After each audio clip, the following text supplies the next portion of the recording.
Whew. Only these tiny stones, it took us about 14 years to finish. This place has one of the most remarkable landscapes I've seen.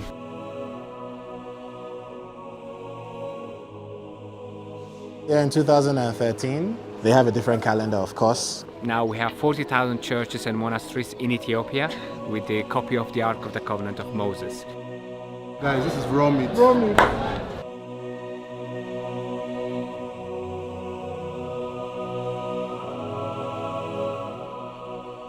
What's up guys, how are you doing today? It's Taya Aina here again, and today I'm going to be sharing my experience in Ethiopia with you guys. In the previous video, I shared with you guys how I got arrested at the airport. So today I just want to share all the other nice parts, the parts you didn't get to see. Experiencing the culture, experiencing the food, experiencing the lifestyle here. Ethiopia is beautiful. Welcome to Ethiopia! I've passed through Ethiopia a lot of times in the past, but it was just as a stopover, probably when you're traveling from one point to the other, because Ethiopian Airlines is the biggest African airline company. But I've never really bothered to explore this country. So I reached out to my friend Rory, who you're going to see in this video, and she was like, let's explore Ethiopia. After landing and the whole airport arrest incident, and then we finally get into Addis, staying in the hotel, I started doing some research and I realized that Addis does not really have a lot of stuff. You know that moment where you save up money and you're trying to buy some really nice new shiny stuff, and then you buy it finished and then you head home and then you see that stuff is broken? That's how I felt when we got to Addis and there was nothing to do. But my friend Rovi, she did some research and she found a town called Gonda Town. I've never even heard of that town before I got here. And she was like, okay, let's check out this town. The only problem was that this town was 12 hours away from Addis by road.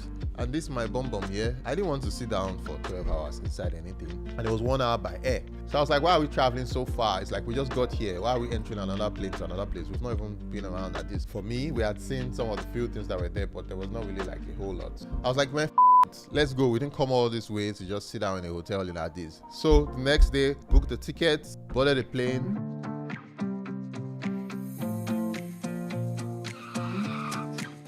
Landed in Gonda Town. And this is where the adventure began.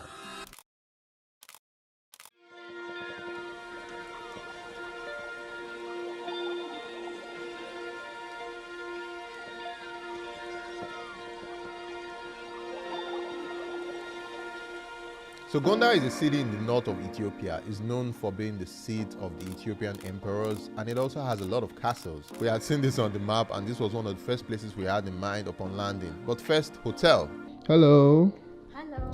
So that we don't end up sleeping on the streets. Another quick Google search brought us to a hotel that had just opened, and we were in for a surprise. This hotel was located on the top of the hill, at the exact top, and the view from this place was one of the most beautiful views I have ever seen. Let me take you guys on the tour of this place. I'm currently in Ethiopia now, and I want to show you where I'm currently staying. Is a place called Gonda Hills Resort, and it's probably the most beautiful resort in Gonda town. So they have this design of their rooms where all the rooms have a view of the sunset, and all the rooms are circled round the hill. It's a pretty beautiful resort. It's an amazing resort. Just counting money. How much are you counting like this? Money! Oh man, this place is amazing. We had no idea what we were expecting because we booked the hotel at the airport. Yeah, I booked the hotel. No, you did not. I booked the hotel. Okay. I booked the flights. I booked everything to come here. We know. Okay. You know. So, when we got here, we're climbing up the hill and it just looks so like, what? Amazing. Like the views alone, the earthly, everything, all the greenery and nature and stuff. Another thing, have you noticed how she's breathing? She's unfit first of all. But have you noticed so how how she's can you breathing? look at Have you me? noticed how she's breathing? Look at you. What are they looking at? So we are currently in room 3 and 4. The rooms are somehow like they're underground. Woo! Guys, check out this room. Check out this room. See how big and massive it is? Let me just jump. Woo! Welcome. Check it out. Check out the view. Hello. I think this is one of the best things about having a hotel on a hilltop. You get this amazing view every time. We saw the sunrise today, and we're also going to see the sunset. And you have multiple rooms on this side. So I think currently they have over 72 rooms. What do you think about this place, Rory? Tell me what you think. Tell I think I'm going to be here for like a week. We had so many plans, but then now we got here and it's like so dope. So I don't think we're going. So now we're going to skip that. I'm just going to stay here and chill and enjoy this. So you say you want to go to Lalibela before, We're still going. but you want to enjoy this place first. Yes, we're going to enjoy here for however long it takes for them to kick us out. Okay. The next morning, we headed out to the castles of the Fasiladas Palace we had seen on the map to take some lessons in history. We'll be going to see the royal enclosure, which is the castle compound. You'll be visiting more than 6 castles.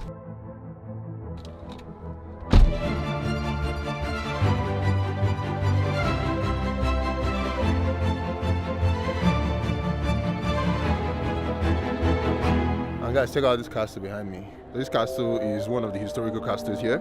These are some of the historical parts of Ethiopia. And also these are some of the things you can actually come and check out if you're coming to Ethiopia. So guys, we're walking into the castle now. So this is Philemon, he's our guide, he's the one taking us around. Say hi to. Yeah. So Gondar was technically the third capital city of Ethiopia, once between 17th and 19th century. This is the highest part, 2,300 meters above sea level, but we have mountains range of 4,543. You know, in all of Africa, more than 3,000, 4,000 meters of mountains, 70% are found in Ethiopia. Really? Indeed. So how many years did you say this castle is behind us? Nearly 400 years old. It's only these tiny stones. It took us about 14 years to finish. Wow. Yes, and so the longer this palace stay, the stronger it gets. Guys, so check this out. Back then in the days, they used to keep lions inside this cage. All the kings used to have lions, live lions, Abyssinian lions.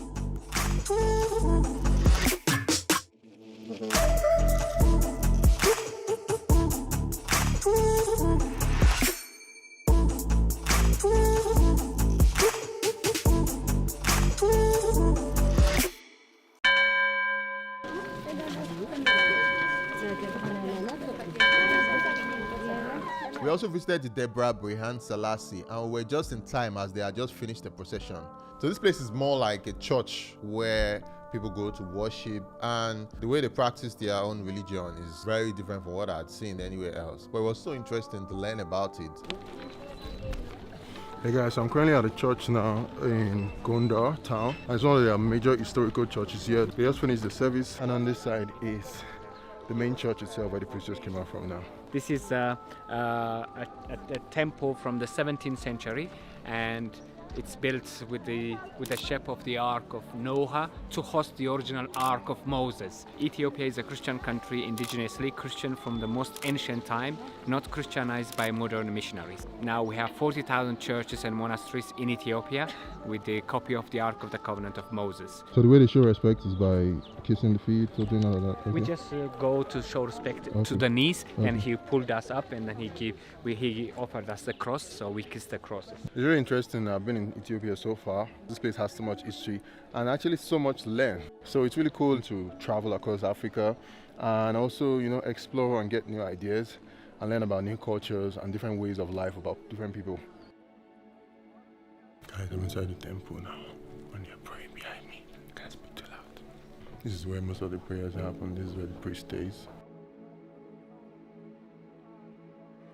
One of the other things that happened as we went was that our guide, whose name is Groom, and who you should contact, I'm going to link his details in the description below. He was one that helped us, hooked us up with everything, took us around. He told us about a place called Simeon's Mountains, and boy, this place is another thing on its own.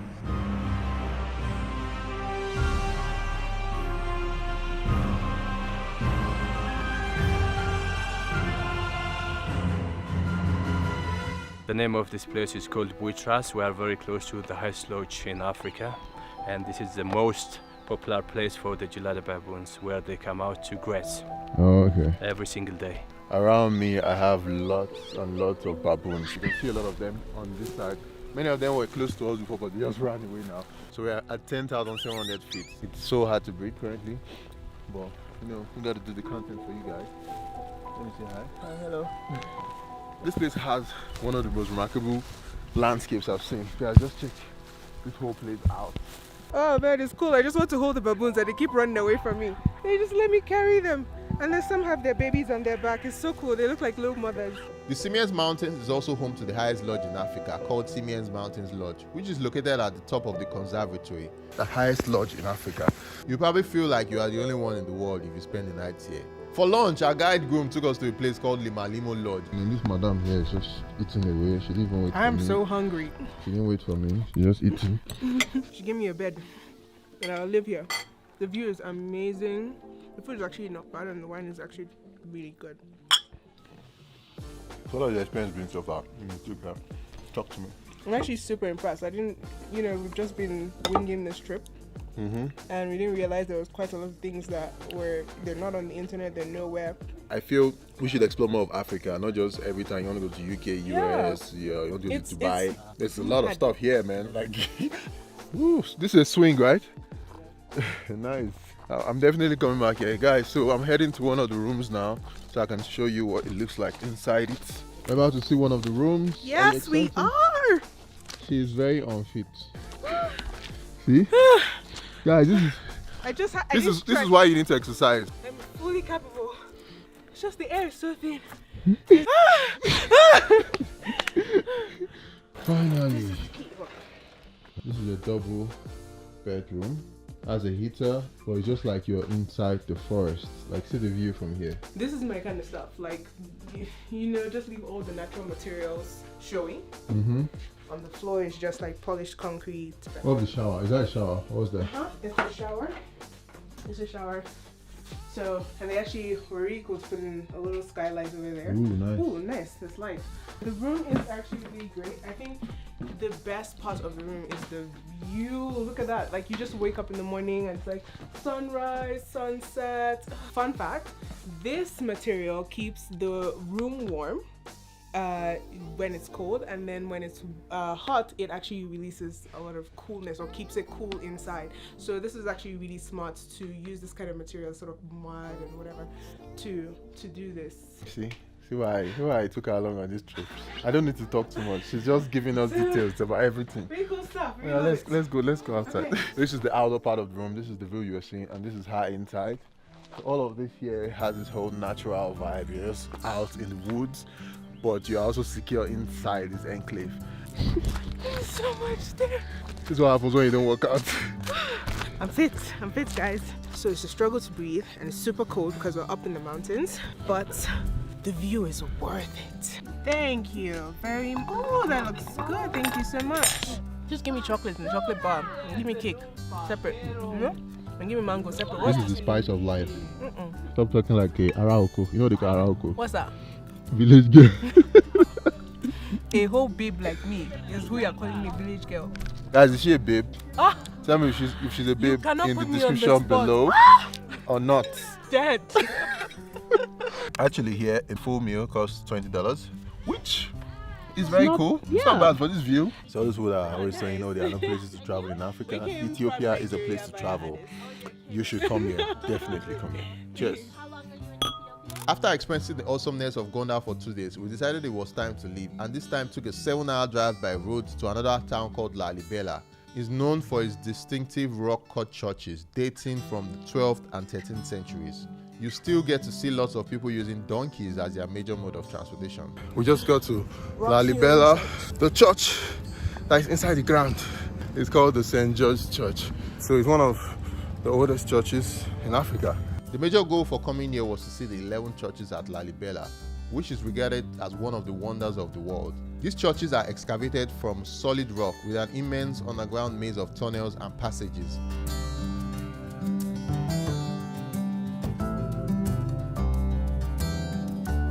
And I just want to give you a quick room tour. The bed is here.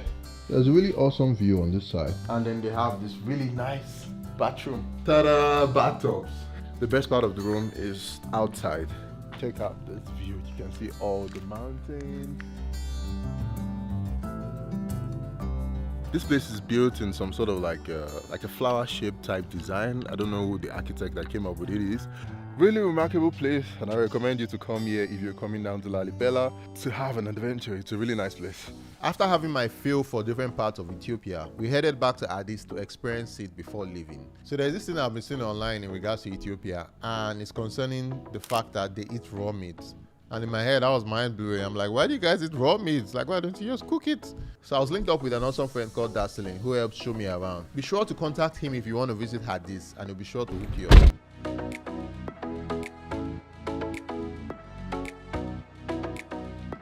Hey guys, just got to the restaurant now. We want to try out some local Ethiopian dishes. First off was trying out the awesome injera with the assortment of dishes available in here. This one was very delicious. It was a very healthy mix of vegetables served over a flat piece of injera, and it was called mahabarawi. So this is called mahabarawi. Habarawi. Mahabarawi. Okay. Since the plate is communal, you're not allowed to lick your fingers or do double dipping. Oh, so once you touch something, You touch something one way, or you can mix it, but not licking your fingers. That way, you have got napkin here. I really couldn't get enough of it, and we were filled up in no time. This one is actually nicer than the one I took the first time. Next up was to try out the raw meat at a restaurant in town. You guys, you got a female Uber driver.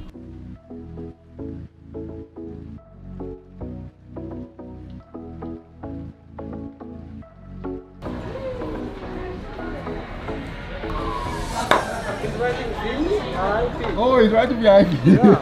So guys, he's writing VIP on this mix. VIP. Yes.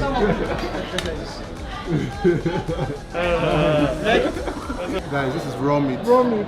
So this one, do you chew it or you just swallow it straight? You chew it. You have to chew it like normal. Yeah, normal meat or meal. Are you gonna try some? You should follow him too. Guys, this is raw meat. Raw meat. No Without the pepper, no pepper. pepper, No no pepper. No, dip the it. pepper, no Yeah, bread. just eat Okay. it.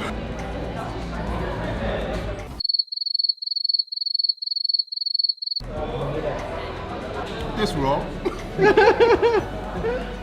I thought you liked meat. This meat was killed today. Eat it, put everything in your mouth. My mind can't get over it. Raw meat. Oh, cooked one. What's this? Cooked meat. This is called ketfo, Okay, traditional Ethiopian food. okay. Oh, it's sweet. Bye-bye. One thing I love about food and culture here is the communal eating style, which is very similar to when I was growing up in Nigeria and the children had to eat in one plate. It's interesting to see it being practiced in other parts of the world. My journey around Ethiopia was really awesome, and I definitely recommend this place to a lot of people if you want to try it out. But when you're coming to Ethiopia, don't just come and stay in Addis. Try out checking all the other places available. What's it like working in Ethiopia? A lot of people ask me so many questions about why would you go to Ethiopia and all that. Well, for me, it was very simple. When I was leaving my previous airlines that I worked for, I felt I needed to, go to the next phase of my career. And of course, Ethiopian Airlines looked like the next big thing. And so far, I think it's been 5 years now. It's been quite an interesting experience. I've gotten to fly aircraft that I never thought I would fly before. So yeah, it's quite an interesting situation here. What's one unique thing about Ethiopia? What would you tell me? Well, I'd say first of all, they're in 2013 as opposed to... Really? I'm telling you. They have a different calendar, of course. And yeah, the way they talk about the time, the food, and of course we're currently at 8,000 feet above main sea level. That's why they win all the competitions and Olympics, long distance, because the air is so much better. It's more dense at lower altitude and less dense at higher altitude. I think that's the most unique thing about Ethiopia. So I believe Ethiopia has so much potential to be a very popular tourism hotspot for Africa, especially as it's a country where people travel through. There are so many flights coming into Ethiopia every single day. The airport officials are not really friendly in Ethiopia, and I think that's one of the problems that I had when I came in. So I think this is one of the things that they should change. My only goal was to come showcase the country, as I'm sure a lot of travel content creators around the world would do. They've taken out my camera, so the only place I can record is on my phone. Also, almost most of the locations that we went to, they were unreasonably priced.